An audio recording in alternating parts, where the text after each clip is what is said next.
तो दोस्तों तैयार रहें आप एकदम बिल्कुल। आज हम एक इंग्लिश का टॉपिक जो मॉडल वर्ब्स होते हैं उनमें से एक मॉडल वर्ब को लेकर आया हूं जिसका नाम है कैन।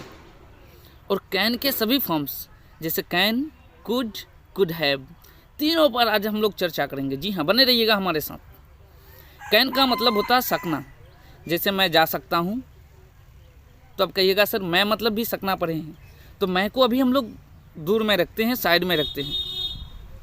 कैन का मतलब जो होता है वो होता है एबिलिटी, कि आपके अंदर किसी काम को करने की शक्ति है, क्षमता है, आप एबल हैं, आपके अंदर वो कैपेसिटी है जो उस काम को कर सकते हैं। जैसे मैं इस कलम को तोड़ सकता हूँ, यानी मेरे अंदर ये ताकत है जिसकी सहायता से मैं इस कलम को तोड़ सकता हूँ।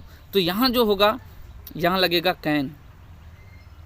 और मैं जो होगा, मैं आ सकता हूँ, यहाँ संभावना की बात होती है कि मैं आपके पास जा सकता हूँ, यानी जा भी सकता हूँ, नहीं भी जा सकता हूँ। तो मैं मतलब होता है संभावना। तो अभी मैं को हम लोग साइड में रखते हैं। तो कैन मतलब सकना, लेकिन in the sense of to show the power, capacity, ability, कि मैं इस कलम को तोड़ सकता हूँ, मैं इस लकड़ी को तोड़ सकता हूँ। I can break this wood, I can break this pen, यानी मेरे अंदर वो कैपेसिटी है, पावर है। तो ये समझ लीजिए। जैसे मैं अंग्रेज़ी बोल सकता हूँ, इसका मतलब ये नहीं कि संभावना है कि बोल भी पाऊँगा, नहीं भी पाऊँगा, नहीं, मेरे अंदर वो कैपेसिटी है, क्षमता है कि जिसकी सहायता से हम अंग्रेज़ी बोल सकते हैं। आई कैन स्पीक इंग्लिश, मतलब मेरे अंदर वो पावर, क्षमता है जिसकी सहायता से हम अंग्रेज़ी बोल सकते हैं। कुछ उदाहरण ले लेते हैं। जैसे मैं वहाँ जा सकता हूँ, आई कैन गो देयर, वो एक डेंजर प्लेस है लेकिन फिर भी हम वहाँ जा सकते हैं। I can go there. मैं बाइक चला सकता हूँ, I can ride the bike, यानी मेरे अंदर ये काबिलियत है, पावर है, कैपेसिटी है। चलिए कुड में, कुड का मतलब होगा सका या पाया। जैसे मैं अंग्रेज़ी बोल सका, आई कुड स्पीक इंग्लिश, मैं अंग्रेज़ी बोल पाया, आई कुड स्पीक इंग्लिश। मैं हिंदी लिख सका, आई कुड राइट हिंदी, या मैं हिंदी लिख पाया, आई कुड राइट हिंदी। मैं वहाँ जा सका, आई कुड गो देयर। मैं खेल सका, आई कुड प्ले।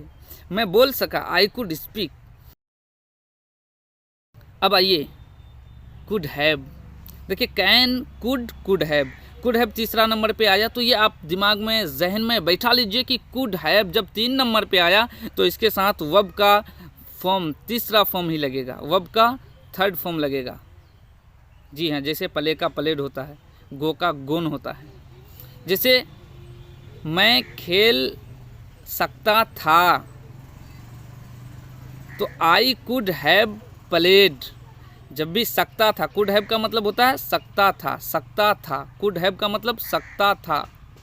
तो आई कुड हैव प्लेड, मैं खेल सकता था, मैं वहाँ जा सकता था, I could have gone there. मैं अंग्रेज़ी बोल सकता था, मैं अंग्रेज़ी बोल सकता था, I could have spoken English. जी हाँ, हमेशा वर्ब 3 लगेगा कुड हैव के साथ। और इसका स्ट्रक्चर कैसे होगा, जैसे मैं क्रिकेट खेल सकता था, कुड हैव सकता था, तो I could have played cricket.